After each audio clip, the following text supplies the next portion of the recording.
Hello दोस्तों, myself Mohammad Farhan and I am your biology mentor. जैसा कि यहाँ पे नीट निश्चित नाम का एक क्रैश कोर्स स्टार्ट होने वाला है, जिसमें मैं बायो पढ़ाऊँगा। आपका बायो मेंटर मैं हूँ और फिजिक्स के लिए इंजीनियर एस अनवर सर, जो आप लोग को ऑलरेडी इस चैनल पे बहुत सारे लेक्चर दे चुके हैं। जैसा कि आप लोग अगर इस चैनल को फॉलो करते होंगे तो देखते ही होंगे। तो गाइज अभी नीट 2022 होने वाला है। डेट तो अभी नहीं अनाउंस हुआ है, प्रोबेबली जून जुलाई तक होगा ऐसा लगता है। तो हम लोगों ने एक बैच स्टार्ट किया, नीट निश्चय। इस बैच से नीट निश्चित जरूरी है, यानी कि नीट में सिलेक्शन होगा ही होगा अगर आप ये क्रैश कोर्स अच्छे से फॉलो करें तो आइए दोस्तों शुरू करते हैं बिना किसी ज़्यादा बातचीत के। तो सबसे पहले हम लोग पहला लेक्चर देखेंगे एनिमल टिश्यू का, और प्रोबेबली कॉकरोच को छोड़ के इस चैप्टर में आज सारा कुछ कवर कर दूंगा। ठीक है, तो एनिमल टिश्यू से स्टार्ट करते हैं। सबसे पहला सवाल आता है, व्हाट इज एनिमल टिश्यू। ठीक है, तो आइए देख लेते हैं एनिमल टिश्यू क्या होता है। तो एनिमल टिश्यू जैसे कि हम लोग बचपन में पढ़ते थे, group of cell is called tissue.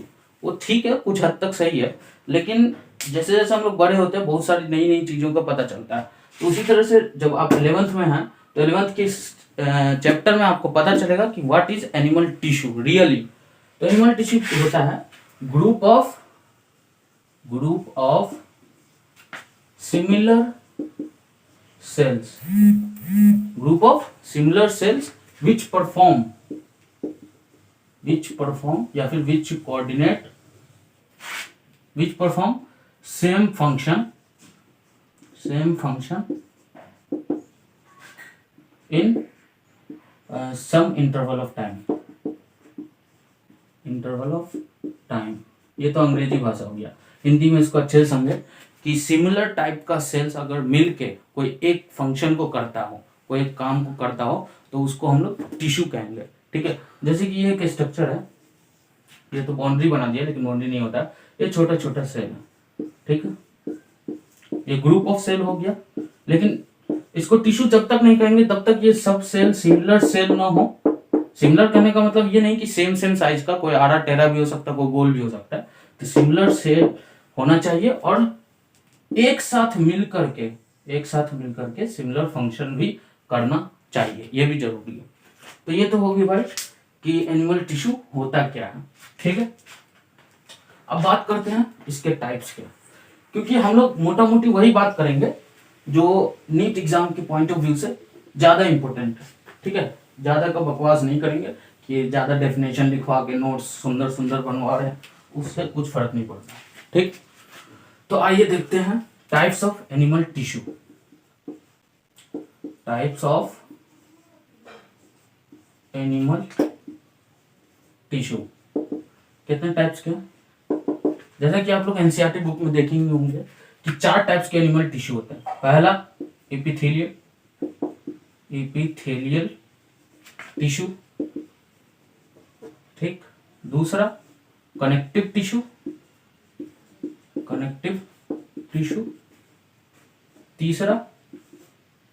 तीसरा मस्कुलर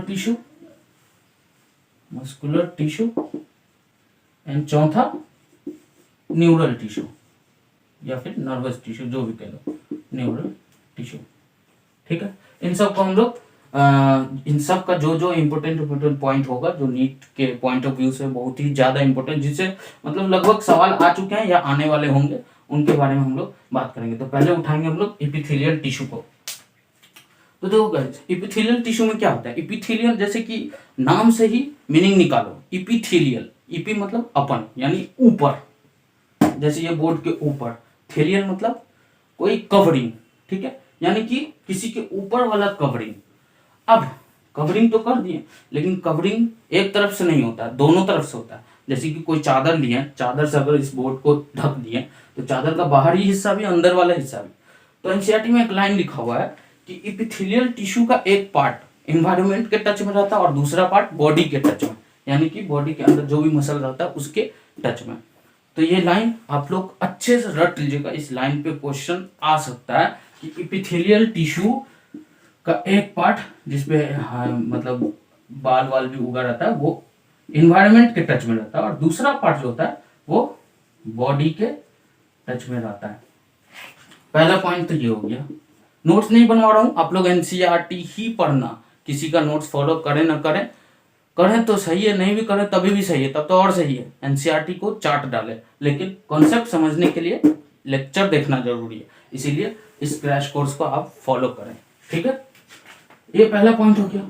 दूसरा पॉइंट क्या है, इपिथेलियल टिश्यू जो होता है उसमें सेल्स कॉम्पैक्टली पैक्ड होते हैं। कॉम्पैक्टली पैक्ड मतलब एक दूसरे से धक्का धुक्की करके एकदम टाइटली पैक्ड रहते हैं, ठीक है, जैसे कि ऐसे ऐसे एकदम टाइटली पैक्ड। और एनसीईआरटी का ये लाइन है कि epithelial tissue has compactly packed cells with little intercellular space। little intercellular space मतलब intercellular space कम है। अब एक कंफ्यूजन है, इंटरसेलुलर स्पेस और इंट्रासेलुलर स्पेस। देखो इसको क्लियर करो, जैसे ये दोनों सेल है, इन दोनों सेल्स के बीच में जो स्पेस है वो इंटरसेलुलर स्पेस हो गया। क्या हो गया, इंटरसेलुलर, ठीक है। और सेल्स के अंदर का जो स्पेस है वो हो गया इंट्रासेलुलर स्पेस, इंट्रासेलुलर स्पेस, ठीक।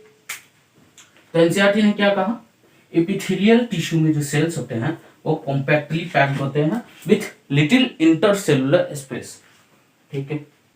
अब एपिथेलियल टिश्यू में कुछ टाइप्स आते हैं, किसके बेसिस पे, स्ट्रक्चर के बेसिस पे, कि कोई आड़ा होगा, कोई टेढ़ा होगा, कोई गोल होगा, उसके बेसिस पे कुछ टाइप्स है एपिथेलियल टिश्यू में। कुछ क्या, 3 टाइप्स के एपिथेलियल टिश्यू हम लोग डिस्कस करेंगे यहाँ पे, ठीक। ये मैं मिटा देता हूँ। तो सबसे पहला टाइप क्या है, एपिथेलियल टिश्यू के अंदर जो स्ट्रक्चर के बेसिस पे that is the squamous epithelial tissue. Squamous कह लो, पेगमेंट कह लो, टेसिलेटेड कह लो, ये सब कहने में तो अच्छा लग रहा है, सुनने में भी अच्छा लग रहा है, लेकिन ये सब होता क्या अभी देखते हैं। एनसीईआरटी में ये लिखा हुआ है, ठीक है। तो एपिथेलियल टिश्यू के अंदर पहला देखेंगे हम लोग स्क्वामस, स्क्वामस एपिथेलियल, लिखा नहीं रहा, एक मिनट, स्क्वामस एपिथेलियल टिश्यू, ठीक है, स्क्वामस एपिथेलियल टिश्यू। इसको हम लोग पेवमेंट टिश्यू भी कहते हैं, पेवमेंट या फिर टेसिलेटेड। अब देखो बायो जो है ना पूरा नाम का खेल है, नाम का मीनिंग पता है, बायो खत्म। पेवमेंट मतलब क्या होता है, फ्लैट, ठीक। टेसिलेटेड मतलब क्या होता है, डिफ्यूजन बाउंड्री, ठीक है, या डिफ्यूज्ड बाउंड्री, डिफ्यूज बाउंड्री, ठीक है। तो इसीलिए इसको पेवमेंट और टेसिलेटेड क्यों कहते हैं, क्योंकि स्क्वामस एपिथेलियम जो होता है वो फ्लैट शेप का होता है और डिफ्यूज्ड नेचर का होता है, यानी उसका जो बाउंड्री है वो इरेगुलर शेप का होता है। बाउंड्री इरेगुलर शेप का मतलब कि थोड़ा थोड़ा इस टाइप का। आप एनसीईआरटी में डायग्राम देखेंगे तो उसमें आपको देखने को मिलेगा ये फ्लैट टाइप का देखने को आपको मिलता है। मेरे को ड्राइंग नहीं आता अच्छे से, इसलिए मैं बता दे रहा हूँ, आप एनसीईआरटी में देख लें, ठीक है। तो ये तो बात हो गई इसके कि ये फ्लैट होता है, डिफ्यूज बाउंड्री होता है, लेकिन इसका मेन काम क्या है, इसका काम है डिफ्यूजन करना। What is the function of squamous epithelium, that is the diffusion. क्यों, क्योंकि इसके पास डिफ्यूजन बाउंड्री है, ठीक है, डिफ्यूजन करना। अब दिमाग लगाओ डिफ्यूजन कहाँ कहाँ होता है।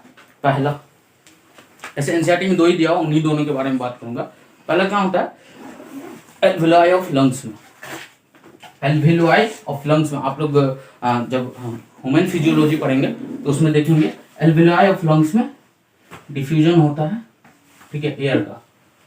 और दूसरा जो एनसीईआरटी में दिया हुआ ये ब्लड वेसल्स, ब्लड वेसल्स में क्या हो, न्यूट्रिएंट का डिफ्यूजन होता है, अंदर बाहर वगैरह करता है, ठीक है।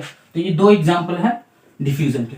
तो यहाँ पे आपका स्क्वामस एपिथेलियम जो सिंपल एपिथेलियम का, जो किसका, सिंपल एपिथेलियम का पार्ट है, उसके बारे में खत्म, ठीक।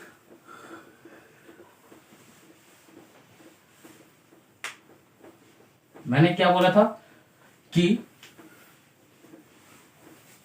एपिथेलियल टिश्यू के 2 पार्ट, पहला सिंपल एपिथेलियम, दूसरा कंपाउंड एपिथेलियम। एपिथेलियल टिश्यू के 2 पार्ट, पहला सिंपल एपिथेलियम, दूसरा कंपाउंड एपिथेलियम। सिंपल एपिथेलियम के 3 पार्ट, सिंपल एपिथेलियम के 3 पार्ट्स किसके बेसिस पे, स्ट्रक्चर के बेसिस पे। कौन कौन, squamous epithelium, cuboidal epithelium and columnar epithelium. Squamous epithelium के बारे में हमने देख लिया, अब क्यूबॉइडल एपिथेलियम के बारे में देखेंगे। ठीक है, जैसे कि नाम से ही पता चल रहा है क्यूबॉइडल एपिथेलियम। ठीक है, तो ये कैसा होगा, क्यूब लाइक। कैसा होगा, क्यूब लाइक देखने को मिलेगा। क्यूबॉइडल एपिथेलियम क्यूब लाइक देखने को मिलेगा। हमें एनसीईआरटी में स्ट्रक्चर साफ साफ दिया कि क्यूब लाइक कैसा होता है। ठीक है, क्यूबॉइडल एपिथेलियम के नाम से पता चला ये क्यूब लाइक स्ट्रक्चर होगा। अब इसका स्ट्रक्चर देख लिया, अब इसका काम क्या है वो देखते हैं। तो देखिएगा आप लोग जब क्यूबॉइडल के बाद कोलुमनार भी पढ़ेंगे ना, तो उसमें भी सेम काम आएगा। तो वो मैं इन दोनों को एक साथ ले रहा हूं ताकि दोनों में डिफरेंशिएट कर सकूं अच्छे से, बाद में कंफ्यूजन क्लियर ना हो। ठीक है, इधर मान लो क्यूबॉइडल एपिथेलियम, इधर columnar epithelium. Cuboidal epithelium cube like, जैसा कि नाम से ही पता चल रहा है ये न्यूक्लियस है। कोलुमनार एपिथेलियम, ठीक है, कॉलम लाइक नाम से पता चला। लेकिन इसमें देखो, इसमें तो न्यूक्लियस ठीक है बीच में बना दिया, इसमें न्यूक्लियस याद रखना एट द बेस होता है, यानी कि बेस के पास होता है nucleus. Columnar epithelium, cuboidal epithelium में एट द सेंटर होता है। ठीक, अब फंक्शन क्या है इन दोनों का, इन दोनों का फंक्शन है secretion and absorption. Secretion and absorption, ठीक है, इसका भी सिक्रीशन एंड एब्जॉर्प्शन। अब पूछोगे सर अगर क्वेश्चन पूछा तो कैसे जवाब देंगे, तो तुम्हें ये नहीं पूछेगा कि सिक्रीशन एंड एब्जॉर्प्शन किस में होता है, तुम्हें ऑर्गन का नाम देकर के पूछा जाएगा। तो इन दोनों में यही ये एक डिफरेंस है, और दूसरा डिफरेंस ये इन दोनों को सिक्रीशन एंड एब्जॉर्प्शन कहाँ का करना होता है वो याद रखना है। पहला, क्यूबॉइडल एपिथेलियम में एब्जॉर्प्शन एंड सिक्रीशन कहाँ करना, तो देखो एक तो बॉडी है, बॉडी के अंदर है, अंदर के अंदर याद रखो, मतलब विजुअल मेमोरी ऐसे बना सकते हो, बॉडी के अंदर यानी कि बॉडी के अंदर किडनी है, किडनी के अंदर नेफ्रॉन है, यानी किडनी बना हुआ नेफ्रॉन है, ऐसा समझेंगे। तो बॉडी के अंदर किडनी है, किडनी के अंदर नेफ्रॉन है, तो ये अंदर के अंदर वाले पार्ट में काम करता है, यानी कि tubular part of nephron, tubular part of nephron. ठीक, वहां ये सिक्रीशन एंड एब्जॉर्प्शन करना आप पढ़ेंगे जाकर के आगे एक्सक्रीटरी सिस्टम में कि पीसीटी, डीसीटी ये कैसे एब्जॉर्प्शन एंड सिक्रीशन वगैरह करते हैं। इसमें क्या होता है, ये बॉडी के अंदर नहीं जाता, सिर्फ बॉडी के अंदर, यानी कि इंटेस्टाइन, स्टमक, इन सब में ये रह जाता है। इन सब के अंदर सिक्रीशन, इन सब के अंदर का क्या मतलब हुआ कि इन सब का जो वॉल होता है उस पे ये पाया जाता है। ठीक है, इंटेस्टाइन के स्टमक में वहां सिक्रीशन, इंटेस्टाइन में स्टमक में सिक्रीशन एंड एब्जॉर्प्शन करता है। एक बहुत ही मतलब अच्छा पॉइंट यहाँ पे एनसीईआरटी में दिया हुआ है कि पीसीटी के अंदर हम लोग अभी इस पॉइंट से समझ सकते हैं कि क्यूबॉइडल एपिथेलियम होता है, क्यूबॉइडल एपिथेलियम। ठीक, लेकिन कैसा होता है, brush border, brush border, brush border मतलब ऐसा नहीं कि बॉर्डर पे जाकर ब्रश कर रहे हैं, नहीं, ब्रश बॉर्डर मतलब जैसे क्यूब है तो क्यूब के ऊपर कुछ ब्रश लाइक है। ठीक है, ब्रश लाइक क्या होता है, माइक्रोविलाई, कुछ इस तरह से होता है। ठीक है, ये nuclear brush border cuboidal epithelium देखने को मिलता है पीसीटी में, जबकि यहाँ सिर्फ और सिर्फ एक में नहीं, जनरली इसका जो फ्री सरफेस होता है, यानी इस पे ऐसा सरफेस जिस पे कुछ नहीं है, तो जो जनरली इसका जो फ्री सरफेस होता है उस पे यहाँ सीलिया या माइक्रोविलाई देखने को मिलेगा ही मिलेगा। ठीक है, यहाँ पे जनरली माइक्रोविलाई देखने को मिलेगा आपको। ये खत्म, सिंपल एपिथेलियम खत्म, उसके टाइप्स वगैरह सब खत्म। अब इसके बाद हम लोग देखेंगे कि कुछ ऐसे एपिथेलियम होते हैं जिसपे सीलिया प्रेजेंट होता है। ठीक है, वो कहाँ कहाँ होता है वो मैं सिर्फ बता देता हूँ आपको, एनसीईआरटी से आप पढ़ोगे आपको एकदम रटा जाएगा अच्छे से। डक्ट्स ऑफ ग्लैंड्स वगैरह में आपको सीलिएटेड कोलुमनार एपिथेलियम कहाँ देखने को मिलता है, फैलोपियन ट्यूब में। ठीक, ब्रोंकाइल्स में, ये दोनों एग्जाम्पल दिया हुआ, fallopian tube, bronchial, ciliated, columnar epithelium देखने को मिलता है। अब आते हैं ग्लैंड्स पे। ग्लैंड्स, एक चीज और, कॉलमनार एपिथेलियम में आपको कॉलमनार एपिथेलियम के साथ यानी कि गॉबलेट सेल्स देखने को मिलेगा बहुत सारे ग्लैंड्स में, कि goblet cell associated with columnar epithelium in unicellular glands. Unicellular multicellular क्या होता है अभी देखते हैं। बात करते हैं ग्लैंड्स की, ठीक है। ग्लैंड्स, ग्लैंड्स सिक्रीशन के बेसिस पे दो टाइप्स के होते हैं। पहला यूनिसेलुलर सिक्रीशन है, ये सेलुलर यानी कि कितना सेल किसमें प्रेजेंट है उसके बेसिस पे दो टाइप का होता है। पहला यूनिसेलुलर एंड दूसरा मल्टी सेलुलर, ठीक है। इन दोनों का स्ट्रक्चर बहुत ही इंपॉर्टेंट है। इन दोनों के स्ट्रक्चर को आप अच्छे से देख कर ही एग्जाम में जाइएगा, जैसे कि एनसीईआरटी में दिया हुआ है। जैसे आप एनसीईआरटी खोलेंगे, पेज नंबर ये पुराना है तो पेज नंबर इसमें है 102, उस पे ये दोनों स्ट्रक्चर दिया हुआ है, ठीक है। ये दोनों, पहला ये, ठीक है, ये दोनों स्ट्रक्चर, ये यूनिसेलुलर है ग्लैंड्स, इन ये मल्टीसेलुलर ग्लैंड्स। इसमें देखो इसको यूनिसेलुलर क्यों कह रहे हैं, आप लोग अच्छे से देखना। तो सबसे पहला, इसमें जो ये एक है, ये जो है ये एक सेल हो गया जो कॉलमनार सेल्स है। कॉलमनार देखने को कॉलम लाइक देखने को मिल रहा है। ये यूनिसेलुलर में एक एक है, एक एक। इसमें देखो ये एक है, एक पूरा गुच्छा है, उसमें बहुत सारे सेल, 1 2 3 4 5 बहुत सारे सेल। तो इसमें बहुत सारे सेल है, इसीलिए इसको मल्टी सेलुलर बोल रहे हैं, इसको यूनिसेलुलर बोलते हैं। यहाँ पे जो ये उभरा उभरा टाइप दिख रहा है, ये बड़ा बल्ज्ड पार्ट, वो गॉबलेट सेल्स है, ठीक है, गॉबलेट सेल्स। अच्छे से देख लीजिए आप, ये यूनिसेलुलर मल्टी सेलुलर, इसको देख के जरूर जाइएगा, ठीक। अब बात करते हैं यूनिसेलुलर मल्टीसेलुलर के एग्जांपल्स पे। तो देखो जनरली क्या होता है, जनरली यहाँ पे मैं एक पॉइंट लिख रहा हूँ कि जनरली मार्कर खत्म, जनरली ऑल ग्लैंड्स, ऑल नहीं लिखेंगे, generally glands are multicellular except goblet cell and Paneth.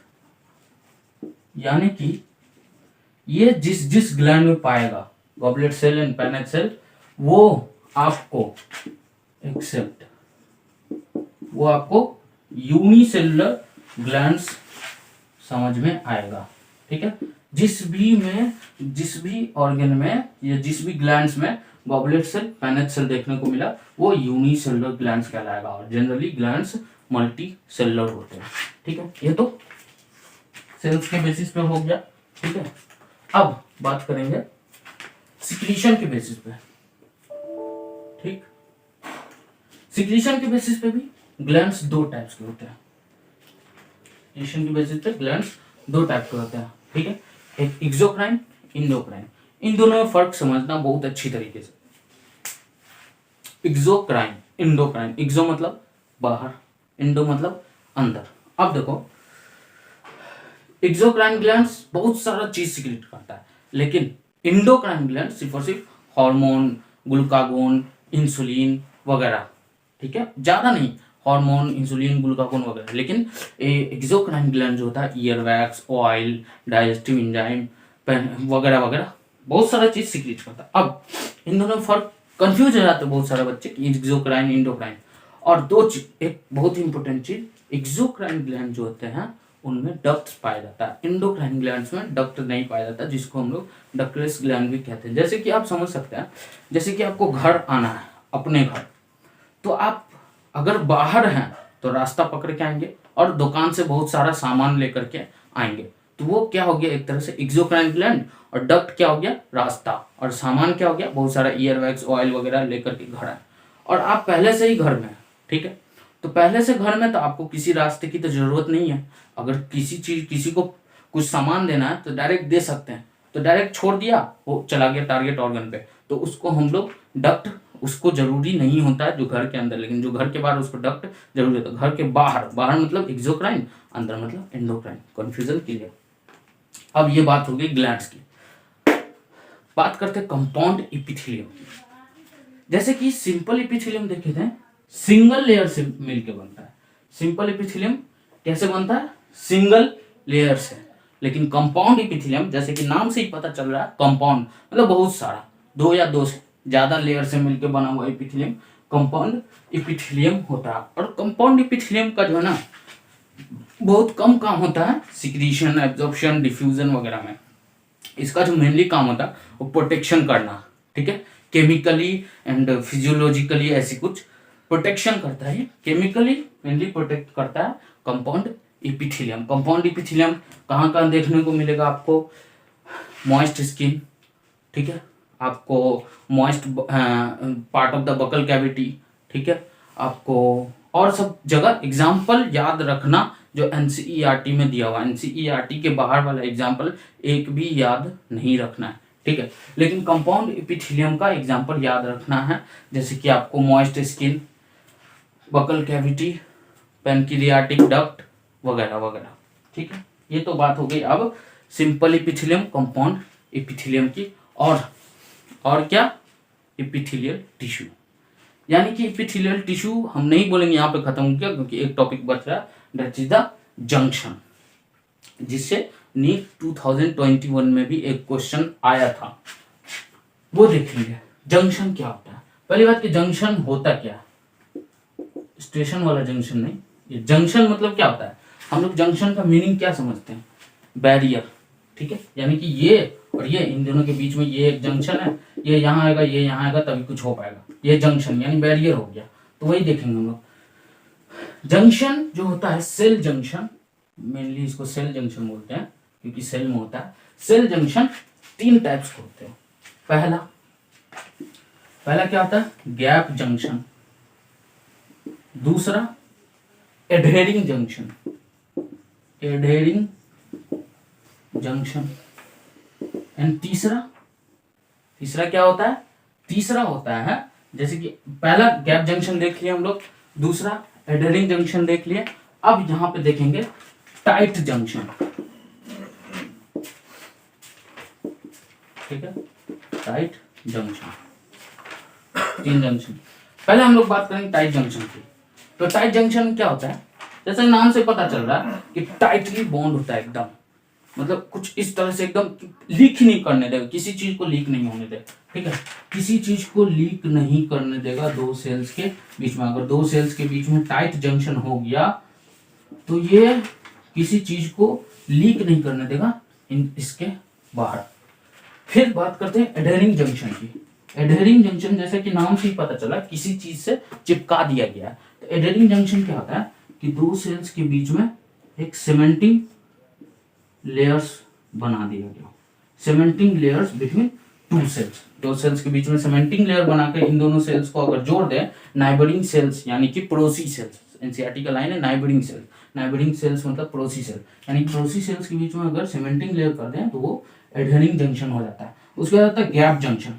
Gap junction मतलब ये देखो, जैसे कि ये दो सेल्स है, ठीक है, इन दोनों सेल्स के साइटोप्लाज्म में, साइटोप्लाज्म क्या होता है आप लोग ने पढ़ा होगा, या नहीं भी पढ़ा तो आगे पढ़ाएंगे कि सेल्स के अंदर जो भी फ्लूइड होता है वो साइटोप्लाज्म कहलाता है, चाहे उसमें कुछ भी हो, ठीक है। तो दो सेल्स के साइटोप्लाज्म को जोड़ता है गैप जंक्शन, जिसमें हमें रैपिड ट्रांसफर होता है आयंस एंड सब molecules, ions, smaller ions and सब मॉलिक्यूल्स का रैपिड ट्रांसफर होता है। तो इसी के फंक्शन पे ये क्या करता है, ये क्या करता है, ये क्या करता है, इसके फंक्शन के ऊपर नीट 2021 में क्वेश्चन आ चुका है। तो आप लोग अच्छे से इसे रट लें, पढ़े नहीं रट लें, ठीक है, ऐसे पढ़ते पढ़ते ही रटा जाएगा, टेंशन ना करो बाबा, ठीक है। अब यहाँ पे हम लोग कह सकते हैं कि हमारा जो है ना एपिथेलियल टिश्यू खत्म, एपिथेलियम टिश्यू खत्म। अब आप इसको रिवाइज करें, एनसीईआरटी से पढ़ें, अच्छे से क्वेश्चन सॉल्व करें। अब दूसरी बात आती है कनेक्टिव टिश्यू। जैसा कि नाम से ही पता चला कनेक्टिव टिश्यू, कनेक्टिव टिश्यू मतलब कनेक्ट करना। किसको कनेक्ट करता है? Connective tissue. ये कनेक्टिव टिश्यू जो है आपको ऑर्गन से कनेक्ट कर सकता है, मसल से कनेक्ट करता है, किसी भी चीज से कनेक्ट कर देता है, तो उसे हम कनेक्टिव टिश्यू में रखते हैं। कनेक्टिव टिश्यू जो होता है मेनली 3 टाइप का कनेक्टिव टिश्यू देखने को मिलता है, ठीक है। पहला 3 टाइप का कनेक्टिव टिश्यू हमें देखने को मिलता है, जिसमें से पहला कनेक्टिव टिश्यू जो होता है वो लूज कनेक्टिव टिश्यू, ठीक है, लूज कनेक्टिव। अब अभी बताएंगे इसे लूज क्यों बोलते हैं, लूज कनेक्टिव टिश्यू। दूसरा जो होता है वो क्या होता है, डेंस कनेक्टिव टिश्यू। एंड तीसरा जो मोस्ट इंपोर्टेंट होता है that is the specialized connective tissue. Loose connective tissue, dense connective tissue, ठीक है। स्पेशलाइज्ड कनेक्टिव टिश्यू का मतलब तो ये समझ में आ रहा है कि इन दोनों को छोड़ के जो कुछ होंगे जो स्पेशल होंगे उनको इसमें रखा जाता है, ठीक। अब बात करते हैं लूज कनेक्टिव टिश्यू के बारे में कि इसका नाम लूज कनेक्टिव टिश्यू क्यों पड़ा और ये होता क्या है।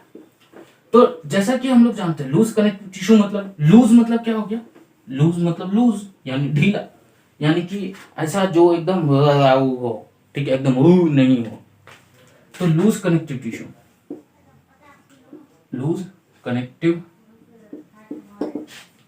टिश्यू, इसमें क्या होता है कि फ्लूइड मैट्रिक्स ज्यादा लेकिन फाइबर्स कम, फ्लूइड मैट्रिक्स ज्यादा फाइबर्स कम।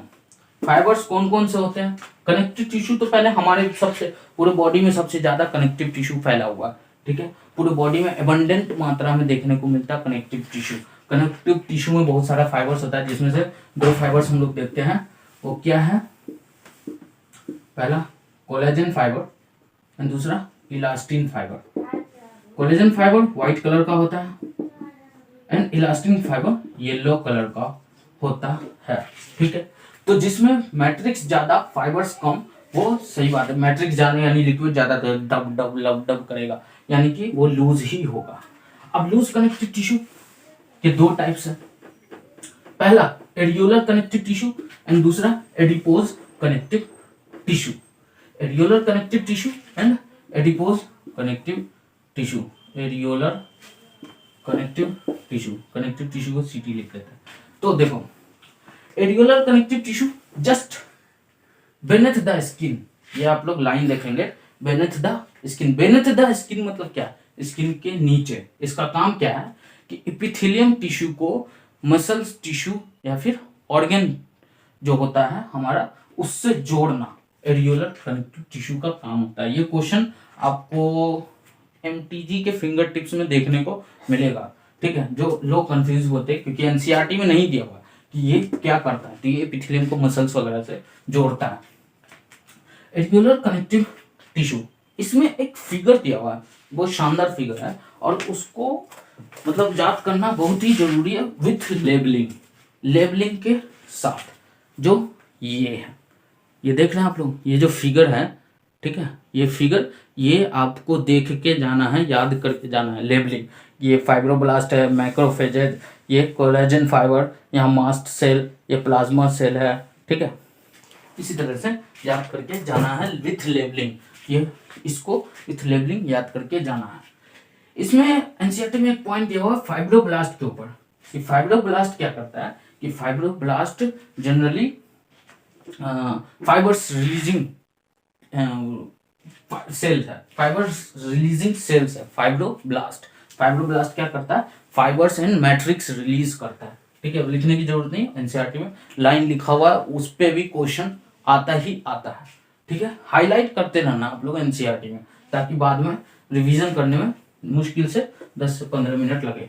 तो एरियल कनेक्टिव टिश्यू में ऐसा कुछ खास है नहीं, बस यही याद रखना है कि बेनेथ द स्किन एंड इसमें उसका स्ट्रक्चर मेन है, ठीक। अब बात आती है एडिपोज कनेक्टिव टिश्यू, ठीक है, एडिपोज कनेक्टिव टिश्यू। सबसे पहले एडिपोज कनेक्टिव टिश्यू में एक सेल्स होता है, ठीक है, दैट इज एडिपोसाइट्स। जो क्या करता है, फैट स्टोरेज, अब फैट स्टोरेज क्या होता है, कैसे होता है, तो देखो जैसे कि हमारे बॉडी को 5 किलो खाने की जरूरत है और हम लोग 10 किलो ढकेल लिए, तो 5 किलो खाने की जरूरत है, तो 10 किलो में से 5 kg तो ठीक है बॉडी ले जाएगा, लेकिन बचने का जो 5 kg बचेगा वो कहाँ जाएगा, उसको क्या करेंगे, तो वो जो 5 kg, अब कुछ बोलेंगे कि निकल जाएगा, अब निकलता ये 5 kg जो बॉडी यूज कर रहा है, ये निकलता नहीं है, सुबह सुबह जो निकलता है वो ये 5 kg निकलता है, ये नहीं, ये कहाँ जाता है फैट स्टोरेज में, ठीक है। एडिपोसाइट्स इसको फैट स्टोरेज, फैट के तौर पे स्टोर कर लेता है, जिसको हम लोग एडिपोज कनेक्टिव टिश्यू कहते हैं। इसका काम मेनली क्या रहता है, अब देखो फैट है, चर्बी है, तो गदगद करेगा, शॉक एब्जॉर्बर, इसका मेन फंक्शन क्या रहता है, शॉक एब्जॉर्बर। ये भी कहाँ होता है, स्किन में, ठीक है, स्किन के नीचे, जस्ट नीचे ही समझो, ये भी शॉक ऑब्जर्वर के तौर पर काम करता है। और ये हमारे बहुत एक क्वेश्चन मैंने देखा था कहीं किसी बुक में था, जिसमें पूछा था कि एडिपोज टिश्यू कहाँ होता है, उसका ऑप्शन था थाई, तो हो सकता है थाई में भी हो, क्योंकि ये मसल जो है ना मोटा होता है, तो शॉक ऑब्जर्वर के तौर पर काम करता है, ठीक है, एडिपोज टिश्यू। ये तो बात होगी, ठीक है। Loose connective tissue, loose connective tissue किसका टाइप्स है, loose connective tissue connective tissue का टाइप। अब लूज कनेक्टिव टिश्यू के बाद आते हैं डेंस कनेक्टिव टिश्यू। जैसा कि हमें डेंस नाम से पता चल रहा है, भीड़ भाड़ वाला इलाका, ठीक है, डेंस भीड़ भाड़ वाला इलाका, तो सही में वहां पे भीड़ भाड़ होगा, ठीक है, लेकिन किस चीज का, लिक्विड का नहीं, फाइबर का, यानी कि डेंस कनेक्टिव टिश्यू में फाइबर्स ज्यादा होंगे, लेकिन मैट्रिक्स, लिक्विड नहीं मैट्रिक्स लिखते हैं, मैट्रिक्स कम होंगे, जिससे वो हल्का बंधा बंधा टाइप का होगा। अब इसके भी दो टाइप्स होते हैं, पहला डेंस रेगुलर कनेक्टिव टिश्यू, दूसरा dense irregular connective tissue. Dense regular connective tissue, dense irregular connective tissue. Dense connective tissue, dense connective tissue तो सेम, डिफरेंस कहाँ है, रेगुलर एंड इररेगुलर। यानी कि डेंस रेगुलर कनेक्टिव टिश्यू में क्या होगा कि मैट्रिक्स के अंदर जो फाइबर्स होंगे वो एकदम फाइनली रेगुलर पैटर्न में होंगे, एकदम रेगुलरिटी के साथ, ठीक है। लेकिन ये जो इररेगुलर कनेक्टिव टिश्यू है, इसमें जो फाइबर्स होंगे वो कुछ इस तरह, ठीक है, कुछ ऐसे जहां तहां फैले हुए होंगे, इसीलिए इनके फाइबर्स के लोकेशन या पोजीशन के बेसिस पे इनका नाम दे दिया गया dense regular connective tissue, dense irregular connective tissue. अब बात करते हैं डेंस रेगुलर कनेक्टिव टिश्यू में दो इंपॉर्टेंट चीज आता है, वो चीज क्या है, वो चीज है tendon and ligaments. Tendon and ligaments क्या होता है, टेंडन एंड लिगामेंट्स ये टिश्यू होता है, कौन सा tissue, dense regular connective tissue, regular. इसका काम क्या है, टेंडन क्या करता है, बोन को मसल से जोड़ता है, ठीक है, बोन को मसल से जोड़ता है, ठीक है, और लिगामेंट क्या करता है, बोन को बोन से जोड़ता है। अब इसका कुछ मामला पता चल जाए, ट्रिक व्रिक मजा आ जाए। देखो इसको याद रखने की जरूरत नहीं है, इसको याद रखो, बबली, बबली, बबली मतलब बोन टू बोन लिगामेंट, रट लो बबली, ठीक है, बबली यानी बोन टू बोन, कौन जोड़ेगा, ligament, bone to bone ligament, बबली। अब बोन टू बोन लिगामेंट है तो बोन टू बोन सल टेंडन ही होगा ना, ठीक है। एक और चीज, टेंडन जो बना होता है वो सिर्फ और सिर्फ ओनली इसमें कोलेजन फाइबर देखने को मिलता है, लेकिन लिगामेंट जो होता है इसमें कोलेजन प्लस इलास्टिन दोनों देखने को मिलता है, लेकिन कोलेजन फाइबर कम होता है, इलास्टिन फाइबर ज्यादा होता है, ठीक है। इसीलिए ये लिगामेंट जो है ना हल्का येलोइश टाइप का देखने को मिलता है, एंड टेंडन हल्का व्हाइट टाइप का देखने को मिलता है, ठीक। ये तो होगी बात। अब लूज इरेगुलर कनेक्टिव टिश्यू जो था उसका क्या, उसका कुछ नहीं, लूज इरेगुलर कनेक्टिव टिश्यू बस नाम याद रखना है, और ये याद रखना है कि उसका स्ट्रक्चर किस तरह से होता है, उसमें फाइबर्स हरा तरह। और एक important point, loose irregular connective tissue होता कहाँ है? तो लूज इरेगुलर कनेक्टिव टिश्यू हमें स्किन में देखने को मिलता है। हमारा जो चमड़ा है, चर्म जिसको कहते हैं, उसमें देखने को मिलता है, स्किन में। अब हम कनेक्टिव टिश्यू के तीसरे टाइप्स पे आते हैं, that is the connective tissue का तीसरा type, that is the specialized connective tissue. जैसा कि नाम से ही पता चला, कुछ स्पेशल चीज होंगे, जैसे कि bones, ligaments and bones, cartilage, ligaments बोल रहे हैं, sorry, bones, cartilage, blood, bones, cartilage, bloods. यहाँ पे ब्लड के रिलेटेड एक पॉइंट मैं बताना भूल गया, मतलब यहाँ पे बताना, वहीं पे बताना चाहिए था, लेकिन यहाँ पे बता रहा हूँ ताकि आप रिलेट कर सकें बोन्स, कार्टिलेज, ब्लड से, कि जितने भी कनेक्टिव टिश्यू होते हैं उन सब में फाइब्रोब्लास्ट, फाइबर्स वगैरह देखने को मिलता है। लेकिन ब्लड ही एक ऐसा कनेक्टिव टिश्यू है जिसमें हमें फाइबर्स वगैरह देखने को नहीं मिलता है। Fibroblast, fibres releasing fibroblast, sorry fibres नहीं, फाइबर्स रिलीजिंग फाइब्रोब्लास्ट सेल्स वगैरह देखने को नहीं मिलता है हमें ब्लड में। फाइब्रोब्लास्ट सेल्स, ठीक। अब बात आती है तीनों का अलग अलग डिफरेंशिएट करना। पहला हम लोग देखेंगे कार्टिलेज, पहला कार्टिलेज, दूसरा बोन, तीसरा ब्लड। देखो कार्टिलेज, बोन, ब्लड्स। ब्लड तो आप एकदम अच्छे से ह्यूमन फिजियोलॉजी में पढ़ेंगे, दूसरा बोन आप लोग अच्छे से ह्यूमन फिजियोलॉजी में पढ़ेंगे, ब्लड पढ़ेंगे आप सर्कुलेटरी सिस्टम में, बोन्स पढ़ेंगे एकदम एक इसमें लोकोमोशन एंड मूवमेंट में, ठीक है। एंड कार्टिलेज भी लोकोमोशन एंड मूवमेंट में पढ़ेंगे। लेकिन ये होता क्या, वो नहीं पढ़ेंगे। कार्टिलेज जॉइंट पढ़ेंगे, कार्टिलेज कहाँ कहाँ प्रेजेंट होता है वो पढ़ेंगे। इसलिए मैं यहाँ पे वो नहीं बता रहा हूँ ताकि वीडियो बड़ा ना हो जाए और आप लोगों को ये छोटा सा तुच्छ सा चैप्टर बहुत बड़ा ना दिखने लगे, ठीक है। तो कार्टिलेज की सबसे बड़ी बात ये है, इसमें कौन सा सेल्स मिलता है, इसमें कौन सा सेल्स मिलता है। सबसे पहले कार्टिलेज में कॉन्ड्रियोसाइट्स, जैसे कि नाम से ही हम लोग रिलेट कर सकते हैं, इसमें ऑस्टियोसाइट्स। ये क्या करते हैं, ठीक है, ये बोन का मेंटेनेंस का, ये कॉन्ड्रियोसाइट्स कार्टिलेज का मेंटेनेंस करते हैं, ऑस्टियोसाइट्स बोन का मेंटेनेंस करते हैं। कॉन्ड्रियोसाइट मिलता कहाँ है, कार्टिलेज के अंदर एक जगह होता है जो ब्लैंक होता है, जहां से मैट्रिक्स रिलीज होता है, वहां पे कॉन्ड्रियोसाइट्स देखने को मिलता है। ऑस्टियोसाइट्स बोन के अंदर, ये जैसे कि ये बोन है, ठीक है, बोन है, इसके अंदर ऑस्टियोसाइट्स, यहाँ पे एक लैकुना होता है, ठीक है। उस लैकुना में, जैसे ये तो हेबर्शियन कनाल बन गया, लैकुना होता है गड्ढा, उसमें आपको ऑस्टियोसाइट्स देखने को मिलता है। कार्टिलेज का जो कार्टिलेज जिस चीज के लिए जाना जाता है, वो उसका काम है प्लायबिलिटी, यानी कार्टिलेज रिजिड एंड प्लायबल होता है। प्लायबल मतलब जो जिसको मोड़े मुड़ जाए, टूटे नहीं।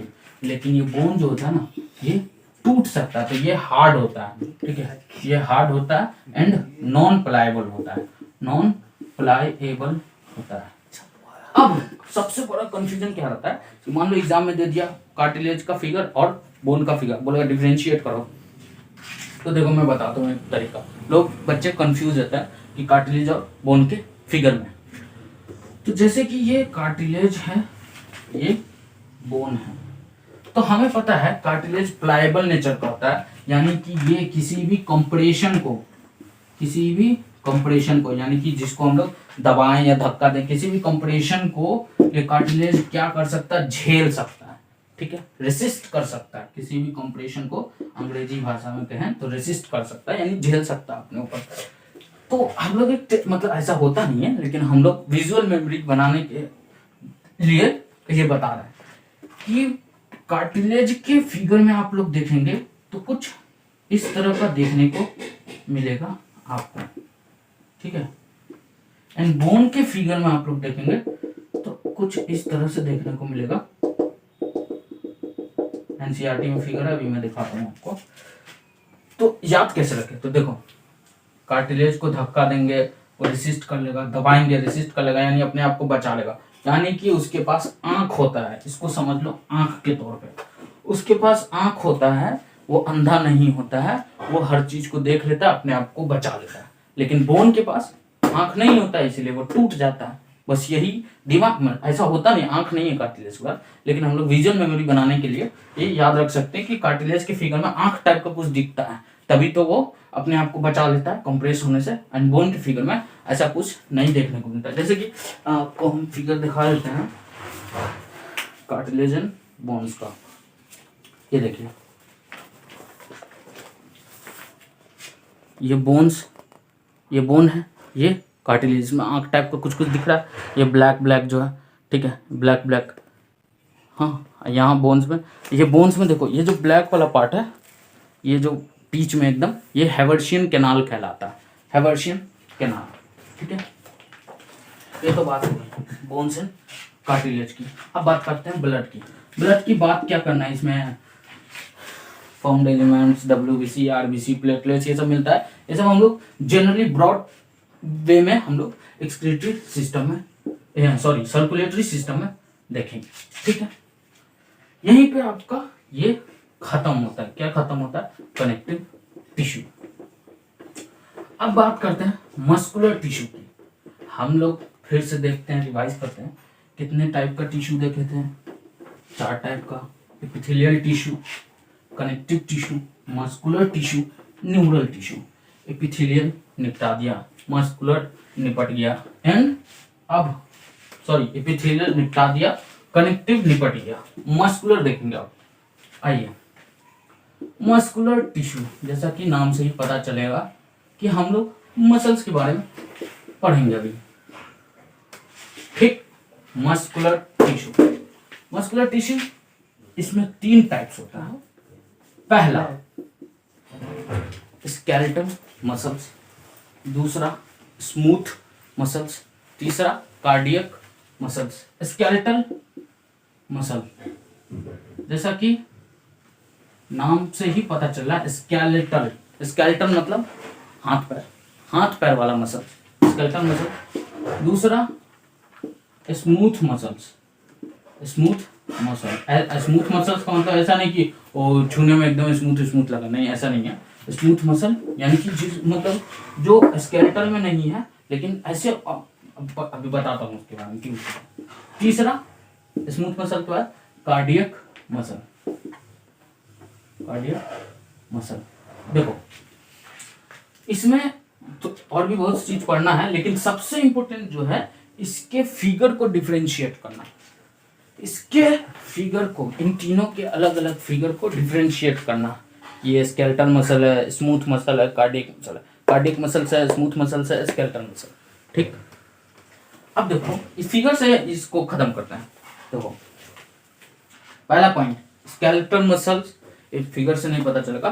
पहला पॉइंट, स्केलेटल मसल कैसा नेचर का होता है?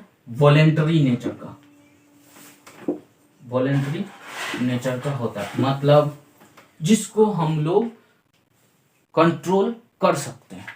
और smooth muscles and cardiac muscles involuntary nature का होता है। बहुत सारे बच्चे कंफ्यूज होते हैं कि वॉलेंटरी इनवॉलेंटरी का मीनिंग में कि कौन सा अपने से, कौन सा अपने से नहीं। तो देखो वॉलेंटरी मसल्स खुद से कंट्रोल कर सकते, जैसे कि बोलते नहीं कि कोई फंक्शन करना हो उसमें वॉलेंटियर घुसे रहो, यानी जो बच्चों को मार पीट के एकदम साइड करे, भीड़ हटाए और एकदम गोला लाइन बनाए ताकि सर्कस दिखा पाए। तो उसी तरह से वॉलेंटरी नेचर यानी खुद से कंट्रोल कर सकते हैं। और इसमें इन लग गया यानी कि नहीं, तो इनवॉलेंटरी मसल, इसमें भी कार्डियक मसल भी इनवॉलेंटरी नेचर होता है। अब सबसे मेन पॉइंट, स्केलेटल मसल्स में क्या होता है? देखो स्केलेटल मसल्स में स्ट्राइएशन प्रेजेंट होता है। स्ट्राइएशन किसको कहते हैं? देखो स्ट्राइएशन मतलब कि एक खिंचाव टाइप का ऐसे बना हुआ होता है, ठीक है। लेकिन स्मूथ मसल देखो यहाँ प्लेन दिख रहा है, स्मूथ मसल में ऐसा कोई स्ट्राइएशन देखने को नहीं मिलता, लेकिन कार्डियक मसल्स में स्ट्राइएशन देखने को मिलता है, इसीलिए इसको अलग किया गया। क्यों? ये भी इन्वॉलेंट्री था, स्मूथ मसल्स में आ सकता था, लेकिन इसमें स्ट्राइएशन प्रेजेंट होता है और ये इन्वॉलेंट्री नेचर का होता है, ठीक है, इसीलिए इसको अलग ही कर दिया गया, अलग से पढ़ाया जाता है। एक चीज़ और देखिएगा यहाँ पे, ये जो काला काला है ये सब न्यूक्लियस है, इसमें न्यूक्लियस में इसमें जो ब्लैक ब्लैक बैंड है इसको हम लोग कहते हैं इंटरकैलेटेड डिस्क। अभी नहीं पढ़ना है, आगे पढ़िएगा, एनसीईआरटी में नहीं दिया हुआ। इंटरकैलेटेड डिस्क, ये ब्लैक ब्लैक को अगर कभी ऐसा पूछ लिया, ऐसे ऑप्शन में अनरिलेवेंट चीज भी दे दिया जाता है, तो अगर पूछ दिया तो आप इससे याद रख सकते हैं, इस ब्लैक ब्लैक को क्या कहते हैं? Intercalated disc. हो गया खत्म, smooth muscle, skeletal muscle, cardiac muscle. एक और चीज कि स्केलेटल मसल आपका जो बॉडी वॉडी बना के बाइसेप्स वगैरह में देखने को मिलता है, ठीक है। स्मूथ मसल्स आपको ब्लड के वेसल्स में, क्योंकि वहाँ हम लोग खुद थोड़ा ना पंप प्रेशर बढ़ा घटा सकते हैं ब्लड के वेसल्स में, ठीक है। आपको स्टमक में, स्टमक के लाइनिंग में, इंटेस्टाइन के लाइनिंग में। कार्डियक मसल तो नाम से ही पता चल रहा है हार्ट में, ठीक है, नाम से क्या पता चला? कार्डियक मसल कहाँ होगा? हार्ट में होगा। एक और चीज, बहुत ही शानदार चीज, जो एक बार या दो बार क्वेश्चन इस पे आ चुका प्रीवियस ईयर में, कि कौन सा ऐसा ऑर्गन है, कौन सा ऐसा ऑर्गन है जो, मतलब अपने एनसीईआरटी लेवल पे, ऐसे तो बहुत सारे होते हैं लेकिन एनसीईआरटी लेवल पे हम लोग को एक ही याद रखना है कि कौन सा ऐसा ऑर्गन है जिसमें चारों टाइप का टिश्यू देखने को मिलता है, यानी कि एपिथेलियल टिश्यू भी, मस्कुलर टिश्यू भी, कनेक्टिव टिश्यू भी एंड न्यूरल टिश्यू भी, तो वो है हार्ट। याद रखना इस पॉइंट को, बहुत ही इंपॉर्टेंट पॉइंट है कि कौन सा ऐसा ऑर्गन है जिसमें हमें चारों टिश्यू देखने को मिलता है, epithelial tissue, connective tissue, muscular tissue and neural tissue. हो गई बात यहाँ पे मस्कुलर टिश्यू के बारे में। अब बात करेंगे हम लोग किसके बारे में? नर्वस टिश्यू के बारे में। तो आइए, बस अब खत्म, चैप्टर खत्म है, 2-3 मिनट का हो रहा है। न्यूरल टिश्यू असली तो डेप्थ में हम लोग ह्यूमन फिजियोलॉजी में पढ़ेंगे, नर्वस सिस्टम में, ठीक है। थोड़ा थोड़ा बता देते हैं न्यूरल टिश्यू, नर्वस टिश्यू होता क्या। तो देखो, मेनली याद रखना है कि नर्वस टिश्यू में क्या क्या होता है। न्यूरॉन्स होता है, आप लोग 9th 10th में भी पढ़े होंगे। नर्वस टिश्यू में न्यूरॉन्स होता है, ठीक है, जो क्या करता है? कंडक्शन, इम्पल्स का कंडक्शन। एंड उसके साथ साथ एनसीईआरटी में एक और चीज दिया हुआ है, that is the neuroglial cells. Neuroglial cells क्या होता है?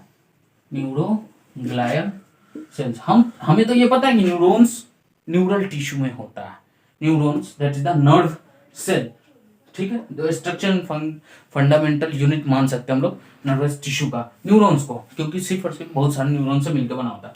अब न्यूरॉन्स जो नर्व सेल होता है, उसके साथ साथ न्यूरोग्लायल सेल्स भी पाया जाता है नर्वस टिश्यू में, न्यूरॉन्स में नहीं, नर्वस टिश्यू में। लेकिन ये न्यूरॉन्स का प्रोटेक्शन करता है और कवरिंग करता है, यानी कि जैसे हम लोग एक फिगर देख लेते हैं, जैसे कि कुछ इस तरह से न्यूरॉन्स रहता है, ठीक है, कुछ है ना, सही से नहीं बन रहा, कोई दिक्कत नहीं, ठीक है, कुछ इस तरह से न्यूरॉन्स रहा।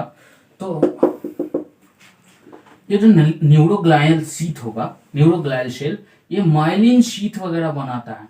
न्यूरोग्लायल सेल जो होता है, न्यूरोग्लायल सेल माइलिन शीथ वगैरह बनाता है, यानी कि न्यूरॉन का प्रोटेक्शन भी करता है और कवरिंग भी करता है। और एक और इंपॉर्टेंट पॉइंट जो क्वेश्चंस में अक्सर पूछ लिया करते हैं, क्या कि न्यूरो कौन ऐसा सेल्स है जो, अच्छा सेल्स तो मैंने बता दिया, इसका पॉइंट भी बता देता हूँ कि न्यूरोग्लायल सेल्स जो होता है वो नर्वस टिश्यू का न्यूरोग्लायल सेल जो होता है वो नर्वस टिश्यू का हाफ से भी ज्यादा पार्ट कवर करके रखता है, हाफ से भी ज्यादा पार्ट वॉल्यूम, यानी कि ये नर्वस टिश्यू है, इसका आधा से भी हल्का ज्यादा पार्ट वॉल्यूम का कवर करके रखता है, ठीक है, कौन? Neuroglial cell. और एक बहुत ही इंपॉर्टेंट पॉइंट ये है कि नर्व सेल जो होता है वो, उसमें डिवीजन ऑफ लेबर, यानी कि डिवाइड करने की क्षमता बहुत ही कम होती है, डिवीजन करने की क्षमता बहुत ही कम होती है। अब कुछ खुराफाती बच्चों के दिमाग में ये सवाल आ रहा होगा कि अगर नर्व सेल डिवाइड नहीं करता है या कम करता है तो ब्रेन ट्यूमर कैसे होता है, दिमाग में कैंसर, ब्रेन ट्यूमर यानी कैंसर नहीं कहेंगे, दो टाइप का ट्यूमर होता है, आगे देखेंगे। तो ब्रेन ट्यूमर कैसे होता है, तो देखो ब्रेन ट्यूमर जो होता है नर्व सेल के थ्रू नहीं, न्यूरोग्लायल सेल्स के थ्रू होता है। यानी कि ये न्यूरोग्लायल सेल्स डिवाइड करता है तभी जाकर के ब्रेन ट्यूमर होता है। अनकंट्रोल डिवीजन जब होता है न्यूरोग्लायल सेल्स में तब जाकर के ब्रेन ट्यूमर बनता है। ठीक है, ओके, ये पॉइंट क्लियर, खत्म। यहाँ पे खत्म होता है आपका नर्वस टिश्यू। इसमें आई थिंक और कुछ ज्यादा पॉइंट है नहीं बताने के लिए।